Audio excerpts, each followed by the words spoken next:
Algunas escenas de este programa han sido recreadas. La larga red de interestatales de la nación proporcionó el terreno de caza perfecto para un depredador depravado. Se aprovechó de las mujeres que deambulaban por las carreteras. Las mantuvo cautivas, luego las torturó y violó. ¡Por favor! ¡Por favor! Cuando eso no satisfizo sus antojos retorcidos, comenzó a matar. La evidencia se acumula, no tienen sospechosos evidentes. El centro de comercio es bombardeado. Ted Kaczynski es arrestado. Fugitivo a un prófugo.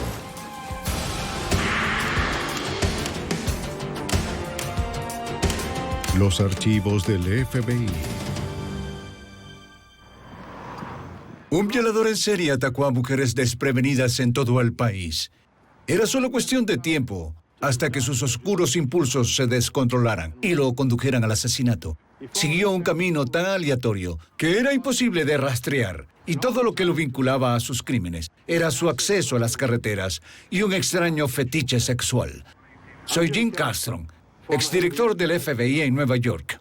Cuando los investigadores creyeron que había cometido docenas de crímenes, el FBI estaba decidido a poner freno a su descontrol en los Estados Unidos. Dispuesto a matar. 5 de febrero de 1990. En una carretera de Houston, Texas, Nicole Tuttle, de 18 años de edad, intentó desesperadamente hacer señas a los automovilistas que pasaban por allí. Alguien finalmente la vio y se detuvo. Dios mío, un hombre trató de matarme. Un hombre trató de matarme y no supe qué hacer. El conductor la llevó al teléfono más cercano para llamar a la policía. En la estación de policías de Houston, Nicole le dijo a los agentes que había sido secuestrada y agredida, pero que había logrado escapar. Escapar. Su travesía comenzó en California una semana antes.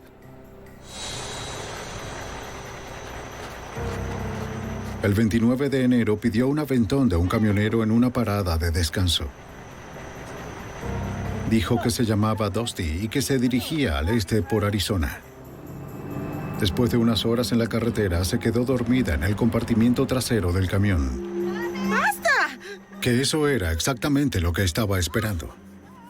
Se subió a la parte de atrás y la dominó. Antes de que ella estuviera completamente despierta, la encadenó a las paredes y la amordazó con un bozal para caballos. El camionero la azotó y la perforó con alfileres y anzuelos. Estaba oscuro. También la violó y sodomizó. Nicole le dijo a la policía que estuvo encadenada dentro de la cabina durante 6 días. Su calvario no terminó ahí. Dentro de su departamento en Houston, el camionero le permitió bañarse. Luego la encadenó a la cama y la violó de nuevo. Ella miró impotente mientras él se le acercaba con una navaja de afeitar. La colocó cerca de su cuero cabelludo y empezó a cortarle el cabello. Después de 3 horas la obligó a volver al camión, pero esta vez no la ató bien. Cuando se detuvieron, él la dejó sola mientras recibía su nuevo cargamento. ¿Sabes cuántos días estuviste en el camión? 3. Nicole sabía que era su única oportunidad. Se escapó corriendo, aún con la correa de perro al cuello. Llegar a California. La policía de Houston detuvo a un camionero en el área cuyo camión se ajustaba a la descripción de Nicole. Hola, Nick. ¿Qué pasa? ¿Es ese tipo? Ella les dijo que él no era el hombre que la atacó. Sus antecedentes revelaron que no tenía orden de arresto o condena pendiente, así que la policía liberó al camionero. Nicole les dijo a los oficiales que abandonaran la búsqueda. Estaba muy asustada para testificar en contra de su atacante. Solo quería ir a su casa en California. El 5 de febrero, el mismo día que Nicole escapó, otra mujer joven estaba en la carretera pidiendo aventones. A solo 24 kilómetros de distancia, en Pasadena, Texas, Regina K. Walters, de 14 años de edad, estaba huyendo con su novio nuevo. Sus padres estaban divorciados y Regina generalmente se quedaba con su padre en Houston. California. ¿Nos puedes llevar? Estaba visitando a su madre por unos días cuando huyó y comenzó a pedir aventones. Ya sea que estuviese siguiendo el ejemplo de su nuevo novio o simplemente probando su independencia, el camionero pronto se fijó en la hermosa niña. Gracias, amigo. Te lo agradezco. La madre de Regina, Caroline Walters, era una madre soltera que trabajaba muchas horas como empleada de unas tiendas por departamentos. Cuando regresó a casa del trabajo, se sorprendió al ver que su hija no estaba en casa. ¿Regina? Su hija no respondió. ¡Regina! Caroline no encontró ninguna nota y no vio ninguna otra señal de que su hija hubiera regresado a la casa. Revisó el contestador, pero Regina no dejó ningún mensaje. Caroline llamó a los amigos de su hija y al padre de Regina en Houston. Hola, Chrissy. Nadie había sabido nada de la chica. La angustiada madre reportó a su hija como desaparecida a la policía de Pasadena, Texas. Habló con una detective de la sección de menores y le dio a la oficial la descripción de Regina. Su hija de 14 años medía 1,50 m, pesaba 43 kilos y tenía el cabello largo y rizado de color marrón. La detective le preguntó a Caroline qué había hecho para encontrarla. Nadie sabe de ella. Caroline había publicado volantes de personas desaparecidas, pero nadie había respondido todavía. Sí. La madre preocupada no había sabido nada de su hija desde que discutieron 2 noches antes. Iré a casa de Susan. A las 9:30 de esa noche, Regina le dijo a su madre que iba a visitar a una amiga. Ya creo que deberías quedarte en casa esta noche. ¿Por qué? Cuando Caroline se opuso, la chica insistió en que volvería enseguida. Lo siento, mamá, yo iré. Regina. ¿Qué? En contra de su buen juicio, Caroline cedió, confiando en que Regina llamaría si se quedaba fuera más tarde. Aunque la joven adolescente tenía un historial de huida, siempre regresaba. ¿Sobre su desaparición o dónde está ahora mismo? Su madre creía que esta vez era diferente. La detective del Departamento de Policía de Pasadena, Texas, Susan Jackson, de la División de Menores, fue asignada al caso. Ella entendía la preocupación de Caroline. Varios días pasaron. Por lo general, Regina llamaba a su mamá cuando salía de la casa y le decía que estaba bien, que acababa de salir y que volvería cuando estuviera lista. Ella no había hecho eso. Puede ponerlas aquí. Caroline publicó más volantes en la tienda cerca de su casa. Ella tenía la esperanza de que su hija estuviera a salvo. Tal vez solo se estaba quedando con una amiga. Junto con la foto y la descripción de Regina, Caroline ofreció una recompensa por la información sobre el paradero de su hija.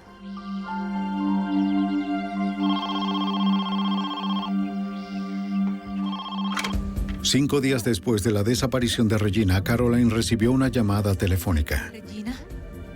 La persona que llamó había visto a Regina hablando con 2 jóvenes la noche que salió de la casa de su madre. La persona solo conocía a los hombres como Billy y Ricky, pero ella recordó que Billy tenía una novia con el peculiar nombre de Urana. Caroline inmediatamente llamó a la policía. Al día siguiente, una segunda llamada le dio a Caroline la dirección de un departamento donde habían visto a Regina en una fiesta 2 días antes.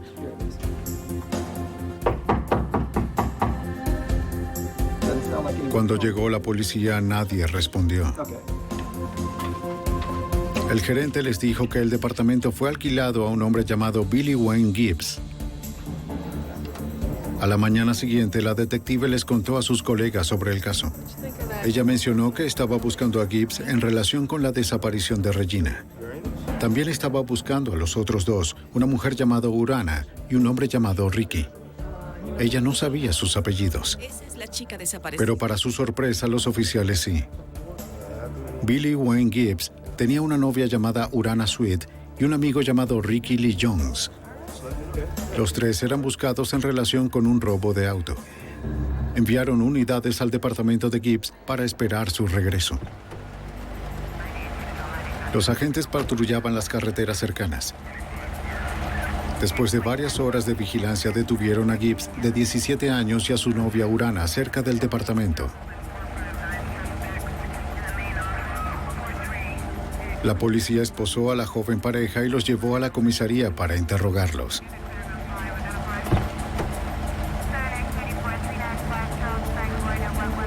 El tercer sospechoso, Ricky Lee Jones, seguía en libertad.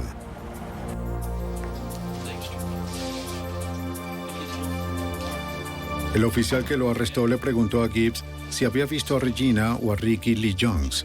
Gibbs dijo que había hablado con ellos 4 días atrás, pero no sabía más nada. Le dijo a la policía que Ricky y Regina estaban enamorados y que planeaban huir a México, donde Ricky tenía parientes. El detective sospechaba que Jones, de 18 años, tenía otra razón para abandonar la ciudad.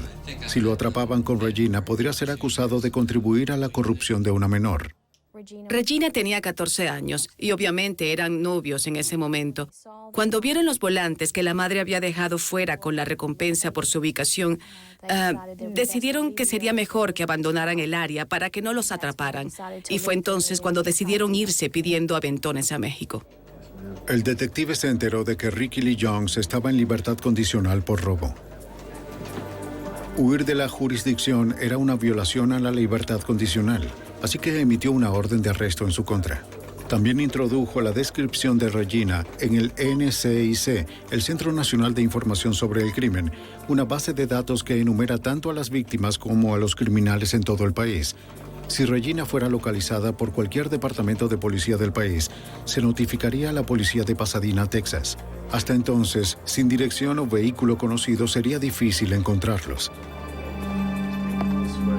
A 24 kilómetros de distancia, la policía de Houston entrevistó a Jerry Walters, el padre de Regina.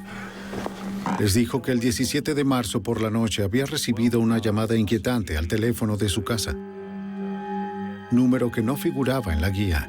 La conversación fue breve y Walters no reconoció la voz de la persona que llamaba. Hola.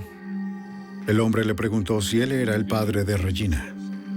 Cuando Walters respondió que sí, el hombre le dijo que sabía dónde encontrarla. Dijo que estaba en un granero y que le había hecho algunos cambios. Le había cortado el cabello a la chica. El padre de Regina preguntó si ella estaba viva o muerta. La persona que llamó colgó sin responder. La detective Jackson le pidió a la empresa telefónica que rastreara la llamada. La compañía le dijo que les tomaría varios días. La policía tendría que esperar. Aparte de los registros telefónicos, el rastro de la niña de 14 años, desaparecida, y su novio, era duro y frío.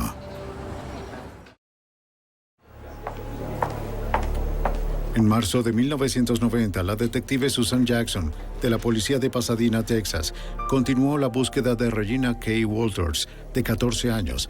La niña estaba desaparecida desde febrero, cuando salió de la casa de una amiga con su novio de 18 años, Ricky Lee Jones.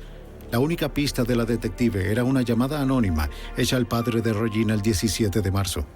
La llamada aún no había sido rastreada. La misma noche que el padre de Regina recibió la llamada en Houston, la madre en Pasadena, Texas, también recibió una llamada. ¿Hola? Ella grabó la conversación como la policía le había aconsejado. Sí. Un hombre desconocido le dijo a Caroline que se reuniera con él a las 6:30 de la mañana siguiente en la tienda local. Tenía algo que decirle sobre Regina y quería decirlo en persona. Sin dar su nombre ni descripción, colgó. Caroline llamó a la detective Jackson, quien le dijo que era arriesgado encontrarse con él. Cuando Caroline insistió, Jackson dijo que la policía iría con ella para protegerla. Desde lejos, los agentes vigilaban a Caroline, mientras esperaba en la tienda de comestibles a la persona desconocida. No tenía forma de saber si el hombre sabía quién era ella, ni de cómo identificarlo. Su única esperanza era que él se acercara a ella. Estudió a todos los que entraban y salían y a todos los que usaban el teléfono. ¿Está hablando con él? No sé. Caroline esperó más de 2 horas. El desconocido nunca llegó. 2 días después, la policía de Pasadena, Texas, recibió los registros telefónicos de ambas llamadas a los padres de Regina. Se enteraron de que la llamada al padre de Regina en Houston la hicieron desde una gasolinera en Ennis, Texas, a 320 kilómetros al noroeste de donde fue vista por última vez. La llamada a la casa de su madre en Pasadena se hizo desde un teléfono público a pocas cuadras de distancia. En ese momento en particular, era obvio que estábamos muy preocupados por el paradero de Regina. Con las llamadas telefónicas y la información que recibimos, estábamos bastante seguros de que esto no saldría nada bien. 2 semanas después, Caroline le dijo a la detective Jackson que el hombre que la había llamado antes quería organizar otro encuentro en la misma tienda. La policía rastreó la llamada hasta un teléfono público cercano. La persona que llamó había huido. El 23 de abril, la policía encontró un esqueleto parcial de una mujer pequeña cerca de la orilla de un río en Pasadena, Texas. Determinaron que la edad y el peso de la niña eran similares a los de Regina. La detective Susan Jackson llevó los registros dentales de Regina al forense. Fui a la oficina del forense con la información. Hicimos una comparación en algunas radiografías dentales y encontramos que esta persona en particular no era Regina. Pasaron meses sin pistas. Los padres de Regina temían lo peor. El 12 de octubre, 2 niños estaban jugando cerca de un camino de tierra en Manville, Texas, a 42 kilómetros al sur de Houston. Cerca de la carretera se encontraron con un montón de leña. ¡Vaya! Encontraron algo que jamás olvidarían. Restos humanos. Corrieron a casa para decirle a sus padres que llamaran a la policía. Los oficiales llegaron y aseguraron el área. No pudieron identificar el cuerpo en el lugar. Estaba demasiado descompuesto y no había ninguna billetera o identificación cerca. Todo lo que la policía podía presumir era que la víctima era un niño o un adulto joven. Esperaban que una autopsia les dijera más. La detective de Pasadena, Texas, viajó a la oficina del médico forense del condado de Harris, trayendo los registros dentales de Regina. La forense comparó esos registros con las radiografías del cadáver. No coinciden. Pero no coincidían. Fue un poco decepcionante, aunque nos sentimos muy aliviados de que no fuera Regina. Sus padres, en este punto en particular, estaban preocupados de que íbamos a recuperar un cuerpo y no íbamos a localizar a Regina con vida, y estaban listos para algún tipo de cierre en este punto. Mientras la búsqueda continuaba en Texas, hasta el otoño de 1990, un granjero se preparó para quemar su viejo granero en el condado de Bond, Illinois. No había entrado en años. El granjero subió al pajar para hacer una última revisión del lugar. Miró por el lugar abandonado, pero solo encontró objetos que hacía tiempo que habían sido desechados. Nada parecía especialmente inusual o fuera de orden. Entonces, algo le llamó la atención. Miró más de cerca el heno esparcido y vio un esqueleto que parecía ser humano. El granjero llamó inmediatamente a la policía.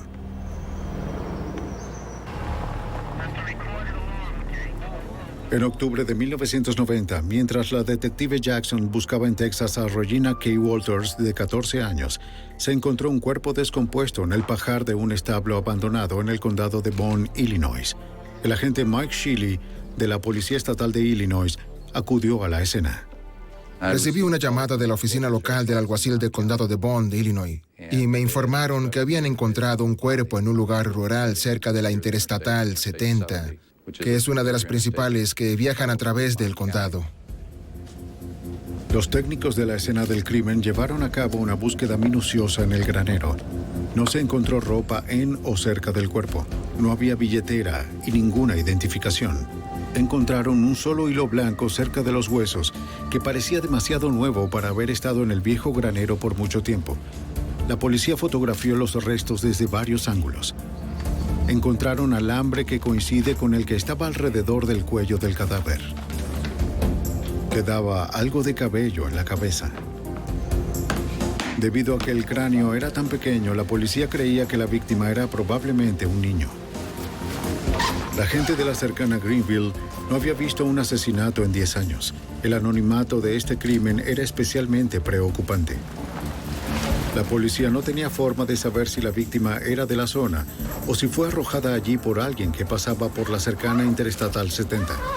Al principio ni siquiera estaban seguros de la edad o sexo del cadáver. El antropólogo forense Mark Johnsey fue llamado para realizar un examen. Hizo varios descubrimientos que ayudaron al agente estatal de Illinois, Mike Shelley, a identificar a la víctima. Mark pudo determinar que se trataba de una joven de entre 14 y 16 años. Su peso aproximado era de 40 a 45 kilogramos. Había indicios de que le habían cortado el cabello. Los extremos distales habían empezado a crecer de nuevo, pero los forenses no habían dicho que era reciente. Se determinó que la causa de la muerte fue estrangulamiento. El asesino casi había cortado la cabeza de la víctima retorciéndole el alambre alrededor del cuello 16 veces. Por las condiciones de las articulaciones y vértebras, Johnsey creía que la niña había sido asesinada casi un año antes. Un científico forense analizó la fibra blanca encontrada cerca del cuerpo. Tal vez daría una pista de lo que la joven o su asesino llevaban puesto. Determinó que la fibra era principalmente de algodón, pero no provenía de la ropa. Probablemente vino de una toalla. Buscando en la base de datos nacional de crimen, el agente estatal Mike Shelley registró a la desconocida de Illinois como una mujer blanca de 14 a 16 años de edad, probablemente asesinada en septiembre de 1989. Nos alarmamos al ver que había 950 coincidencias con el grupo de edad, la categoría y el calendario, lo que dificultó mucho la tarea de iniciar el proceso de identificación. Redujo el campo a alrededor de 100 al especificar la fecha de la muerte de la víctima, más cerca de la primavera de 1990. El investigador entonces envió mensajes a las agencias de policías que trabajaban en esos casos. La detective que investiga la desaparición de Regina Walters en Pasadena recibió el mensaje el 16 de octubre. Ella creía que la descripción del cuerpo encajaba con la de Regina y llamó a la oficina del alguacil del condado de Bond en Illinois. La recepcionista le dijo que había recibido tantas respuestas que el alguacil tendría que llamarla. Antes de colgar, la detective recordó la misteriosa llamada telefónica que había recibido el padre de Regina. La persona que llamó dijo que la chica estaba en un granero. Cuando le pregunté si el cuerpo había sido encontrado en un granero, me transfirió inmediatamente al alguacil y comencé a hablar con él. Inmediatamente se descubrió que posiblemente era Regina, así que comenzamos a trabajar y empezamos a enviarnos mensajes. La detective hizo otra pregunta basada en la llamada telefónica del 17 de marzo al padre de Regina. ¿La chica del granero tenía el pelo rapado? Las autoridades de Illinois confirmaron que sí. La chica encontrada en Illinois concuerda con la descripción de Regina. Enviamos una copia de los registros dentales a Greenville, Illinois, a la oficina del alguacil, y esos registros dentales fueron comparados con el cuerpo que fue descubierto allí y se confirmó que era el cadáver de Regina. Quedaba una pregunta. ¿Dónde estaba el novio de Regina, Ricky Lee Jones? Los detectives pidieron ayuda al FBI. El agente especial Mark John, un experto en comportamiento de la oficina del campo de Houston, fue asignado como agente del caso. Y traté de entrar y contactar a todas las personas que estaban involucradas con Ricky o Regina. Quería ver si mencionaron algo que hubiera sido valioso para localizar a Ricky. En su antigua escuela secundaria, los detectives de Pasadena también continuaron investigando a Ricky Lee Jones. Sí, tengo la información por aquí. La consejera dijo que Jones no se había matriculado en el último año. ¿Sabe cuándo fue la última vez que estuvo en la escuela? ¿Tiene alguna información? Tenía poca información sobre él, aunque sí proporcionó su última dirección conocida. Era el hogar de la familia de Jones. Su hermana Tammy era la única que estaba allí. Dijo que nadie en la familia había visto a Ricky durante más de un año. ¿Un año? ¿No lo has visto en un año? Lo habían descartado como un niño malo, creyendo que terminaría en prisión. Sí. La detective preguntó si tenían parientes en México. Tammy dijo que su madre tenía unos parientes en Matamoros, justo al sur de la frontera con Texas. Jackson le mostró una foto de Regina, pero Tammy no la reconoció. Ricky estaba en la lista de los más buscados porque había violado la libertad condicional. Así que sentimos que quizás tenía miedo de volver a casa si sabía algo sobre la desaparición y muerte de Regina. Temíamos que no quisiera llamarnos y decirnos lo que pasó, o que pudiera estar involucrado él mismo. Mientras el agente especial Mark Young estudiaba los detalles del caso, desarrolló un perfil del asesino de Regina. El agente determinó que Ricky Lee Jones, de 18 años, probablemente no cometió el crimen. Si Ricky Lee Jones hubiera asesinado a Regina, lo habría hecho en un ataque de ira. Eso se habría reflejado en la escena del crimen y eso no se vio. Era una escena del crimen muy controlada e intencional. Da la impresión de que se trata de una persona mayor, un hombre blanco, un viajero, un camionero, un vendedor ambulante, alguien que tenía una razón para estar por todo el país. Que el granero estuviera cerca de una interestatal apoyaba la teoría del agente John. La escena del crimen le dijo a la gente más sobre el asesino sádico. Le había quitado la ropa a Regina, la había matado lentamente por estrangulamiento y, lo más significativo, le había cortado el cabello. Quien quiera que haya cometido el crimen estaba haciendo cosas más allá de lo necesario para perpetrarlo. Tal vez un depredador sexual o sádico, una persona que también cometió otros crímenes. Los investigadores fueron alertados de otro crimen en la ciudad de Marshall, Texas, 320 kilómetros al norte de Houston. Se encontraron restos óseos de un joven que fueron arrastrados a la orilla de un arroyo. El cráneo había sido perforado en el lado izquierdo con un arma de fuego de pequeño calibre. Aunque había pocas pruebas para identificar positivamente el cuerpo, la edad y la ubicación de la víctima llevaron a la policía a pensar que probablemente era Ricky Lee Jones. Llegué a la conclusión de que no había otras pistas que cubrir en este caso. El caso se cerró en nuestra división. No teníamos salida. Para los investigadores, parecía que el hombre que había matado a Regina K. Walters y a su novio estaba impune. Mientras la casa de un sádico asesino se detenía en Pasadena, Texas, a miles de kilómetros al oeste de Arizona, las autoridades se encontraron con un problema en sus propias carreteras. Un patrullero de la carretera de Arizona estaba terminando el turno cuando se encontró con un remolque tractor estacionado en el lado de una rampa interestatal. La plataforma tenía que ser movida. Era un peligro para los automovilistas que pasaban.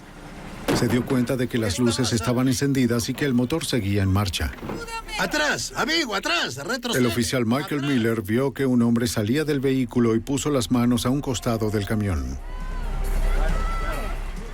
Y le pregunté, ¿qué está pasando? Y él me dijo que nada, que estaban muy bien, que no tenían ningún problema.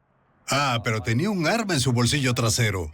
E hizo un gesto a su bolsillo trasero y luego puso las manos en el costado del camión. Esta fue una situación inusual. Y todavía podía oír a la mujer gritando en el interior del camión. ¡Vamos al auto! Miller esposó a Robert Bain Rhodes y lo escoltó hasta el auto para interrogarlo.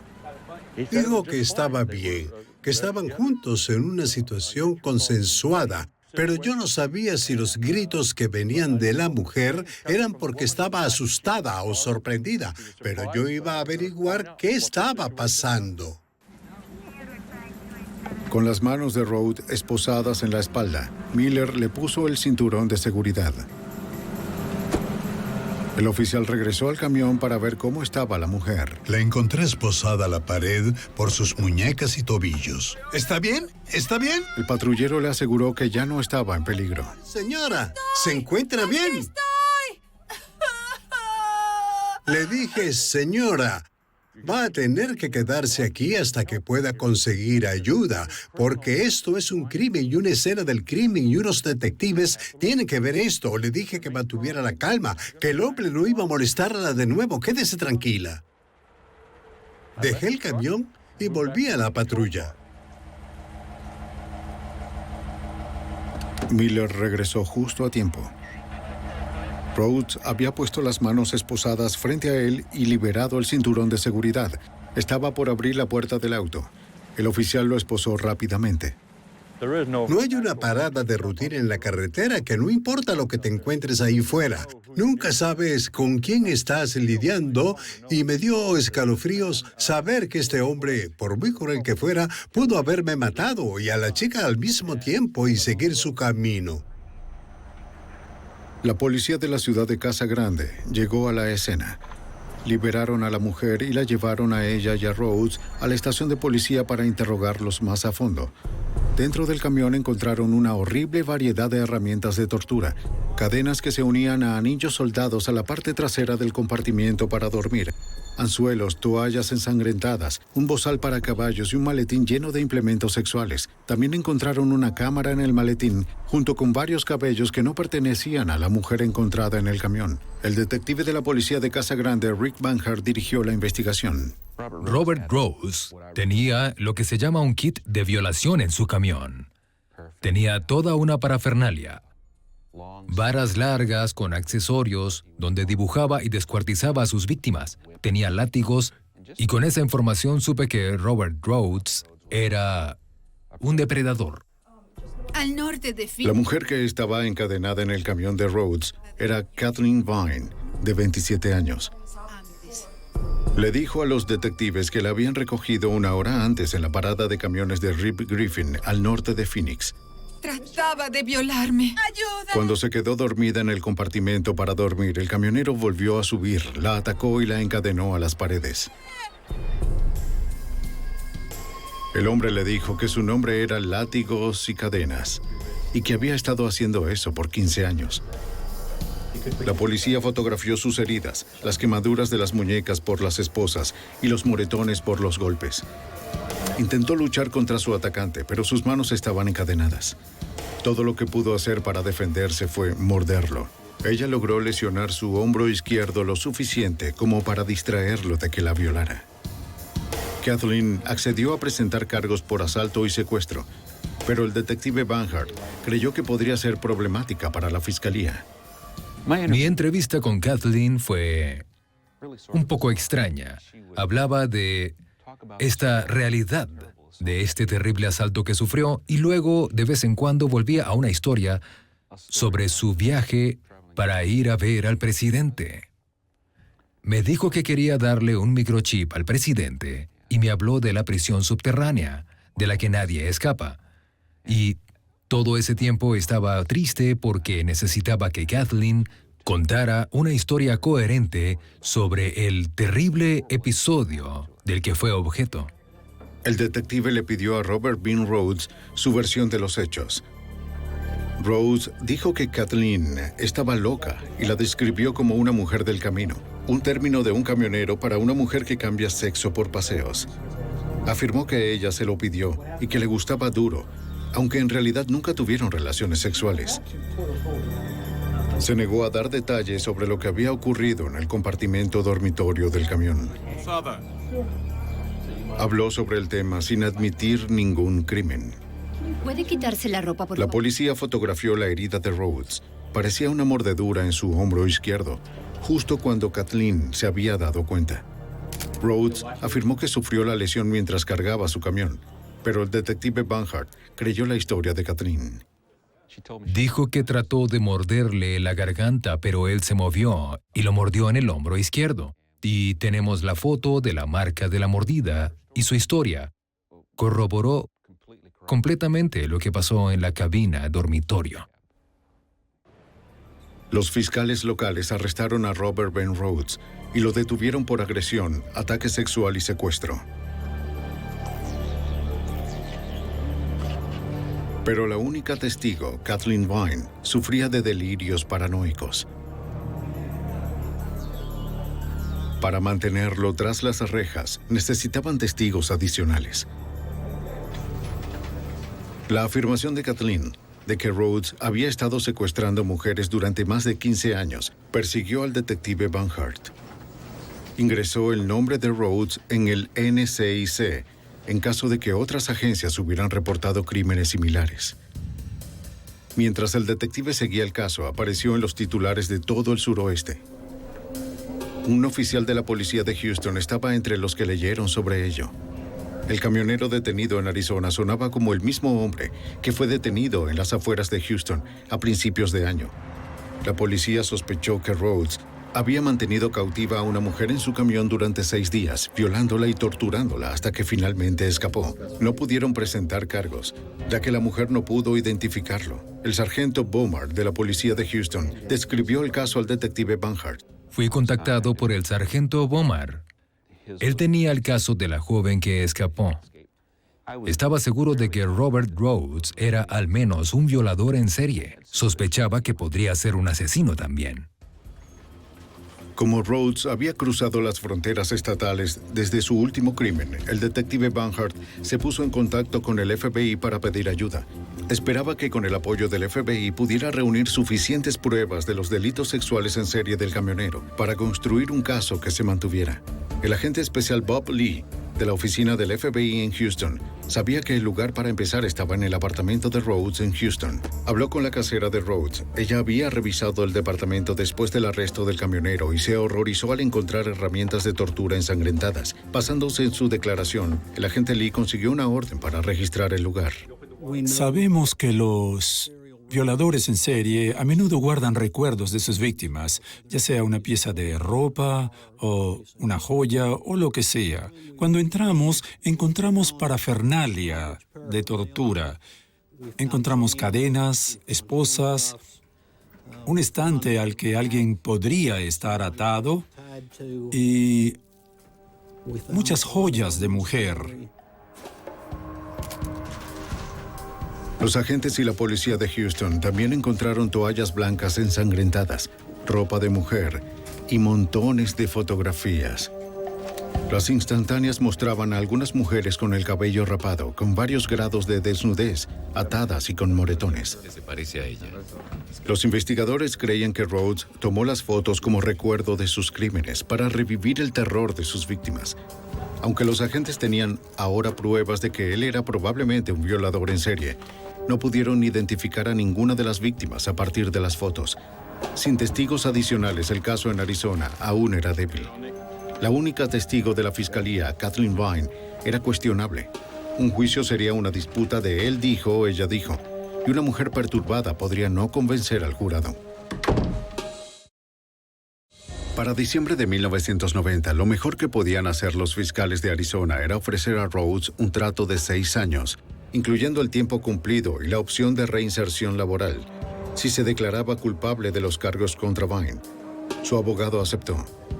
En 1 año, Rhodes podría gozar de libertad condicional, acechando a una nueva presa. En octubre de 1991, un año después de que Regina K. Walters, de 14 años, fuera encontrada muerta en Illinois, su caso seguía sin resolverse.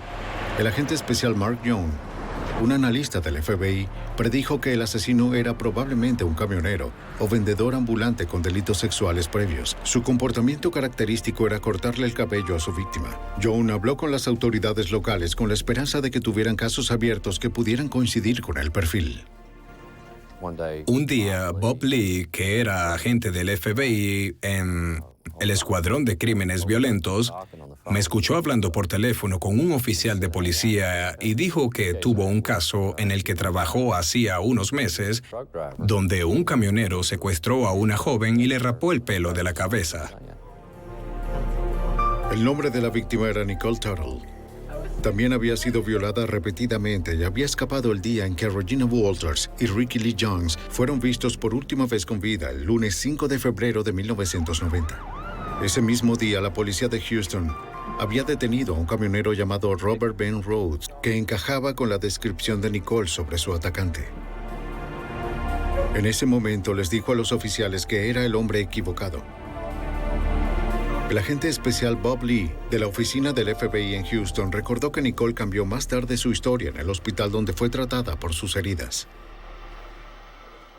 Más tarde esa noche, les dijo a los detectives que Robert Ben Rhodes era de hecho el individuo que la había secuestrado.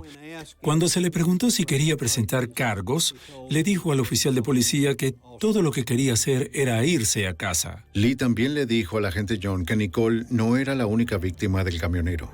Rhodes estaba cumpliendo condena en una prisión de Arizona por el asalto a Kathleen Vine y tendría la opción de salir por reinserción laboral en 3 meses.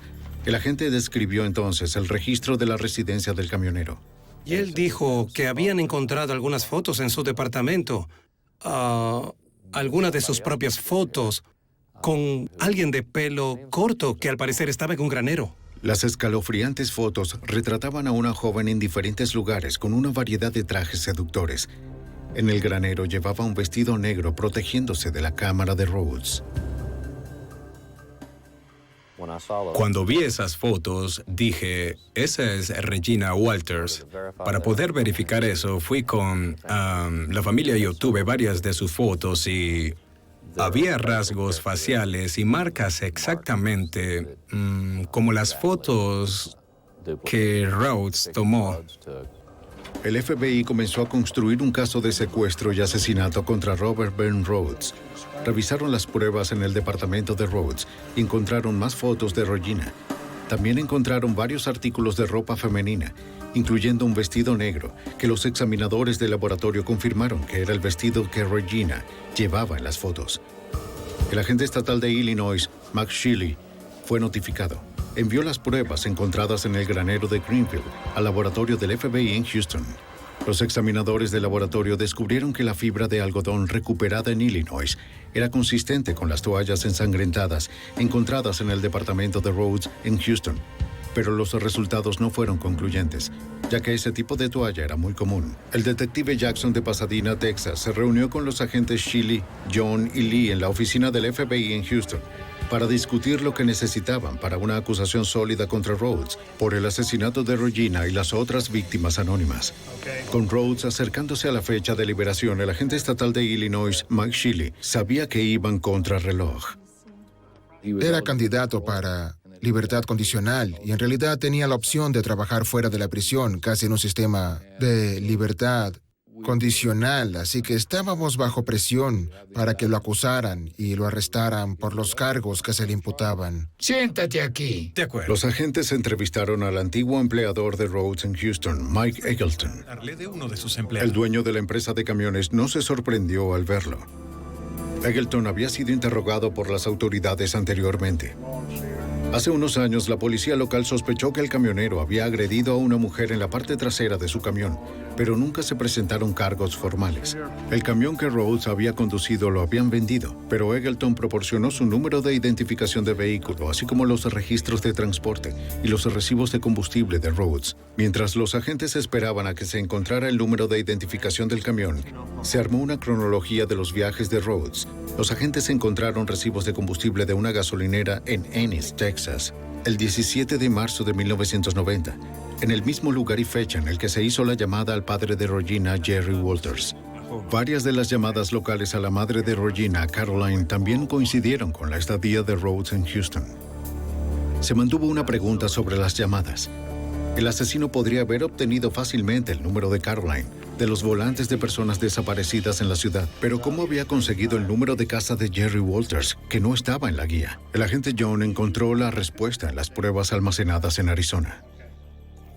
Fue allí que localizamos el pequeño cuaderno espiral de Regina Walters y la portada tenía toda su información personal, la dirección y el número de teléfono de su madre y el de su padre.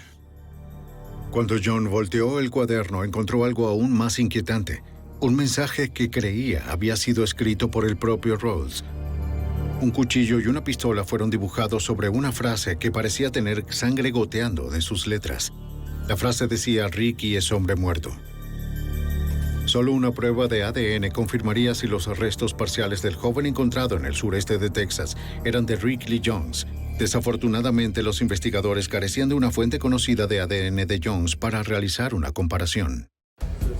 Desde que Rhodes afirmó haber estado secuestrando y torturando a sus víctimas durante los últimos 15 años, el equipo presentó su cronograma a VCAP, el Programa de Detención Criminal Violenta, una base de datos del FBI que enumera miles de crímenes resueltos y sin resolver en todo el país.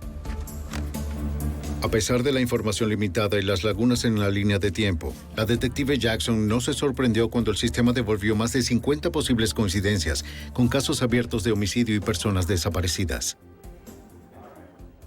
Sus viajes a Houston, Baltimore, a Los Ángeles y viceversa, en cuestión de 4 o 5 días, podrían dar una idea de a cuánta gente tiene acceso y de los lugares remotos en los que podría abusar de estas personas y deshacerse de ellas. Una semana después, los agentes localizaron el camión de Rhodes. Habían pasado 2 años desde que lo condujo por última vez. Desde entonces, la cabina había sido limpiada, repintada y utilizada por otros conductores, pero la evidencia de sus crímenes de alguna manera sobrevivió. Los investigadores recuperaron un solo mechón de cabello de la cabeza que era consistente con el de Regina. Milagrosamente, también encontraron una pequeña huella dactilar en la tapicería de vinilo en el compartimento para dormir que coincidía con sus huellas. Eso demostró que había estado en el camión, pero no demostró cuándo ni si había estado allí en contra de su voluntad.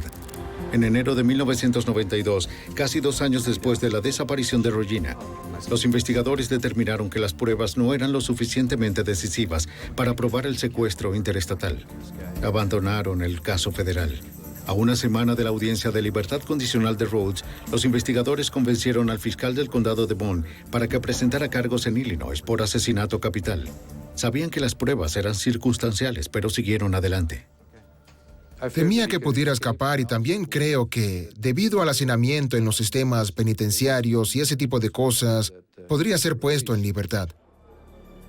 El 6 de febrero, los investigadores viajaron a la prisión estatal de Arizona en Florence para entregar la orden a Rhodes. Su plan era confrontar a Rhodes con fotos de Regina, con la esperanza de obtener una confesión. Una declaración incriminatoria reforzaría su caso. ¿No la recuerdas? No. El presunto asesino en serie estaba tranquilo, incluso altanero. Pasamos aproximadamente 1 hora con él, pero Rhodes no estaba dispuesto a hablar con nosotros y negó estar involucrado en la muerte y fue muy firme en sus declaraciones. En ese momento sabíamos que íbamos a tener que probar nuestro caso. Los agentes creían que Rhodes sabía que estaban buscando una confesión porque sus pruebas eran débiles. Sospechaban que este hombre tan arrogante estaba apostando a que podían levantar los cargos. Tal vez creía que no les importaban lo suficiente sus víctimas como para ser condenado. Muchos agresores en serie, ya sean asesinos u otros depredadores sexuales, elegirán víctimas que consideran personas olvidadas porque confían en el elemento de que las fuerzas de seguridad y la sociedad no se preocupan realmente por los viajeros, ni por las personas menos adineradas, ni por las personas menos establecidas. Se aprovechó de este tipo de personas con la esperanza de no llamar la atención, pero sí pasó. A casi 2 años de la muerte de Regina K. Walters y del secuestro y asalto sexual de al menos otras 2 mujeres, Robert Ben Rhodes fue extraditado de Arizona para ser juzgado en Illinois. Él y su abogado lograron retrasar la fecha del juicio por 6 meses. El 11 de septiembre, el camionero demasiado confiado perdió la calma. En un tribunal del condado de Bond, Illinois, su abogado se comprometió con el cargo de asesinato capital que conllevaba una posible sentencia de muerte. Aceptó una oferta de asesinato en primer grado con pena de muerte. Rhodes fue sentenciado a cadena perpetua sin posibilidad de libertad condicional. Incluso cuando cumple su condena en una prisión de máxima seguridad en Chester, Illinois, los investigadores no han abandonado el caso. Siguen reuniendo pruebas comprometidas a probar que Regina K. Walters no fue la única víctima de asesinato de Rhodes. Hay otra foto de una mujer aún no identificada que se subió a su camión. Estamos un poco preocupados de que esa pueda ser otra víctima. Cualquiera que entre a la zona de confort del camión de un asesino en serie puede ser otra víctima. Los investigadores continúan trabajando en la identificación de las mujeres desconocidas del pasado de Rhodes, con la esperanza de llevar un pequeño consuelo de cierre a sus familias en duelo.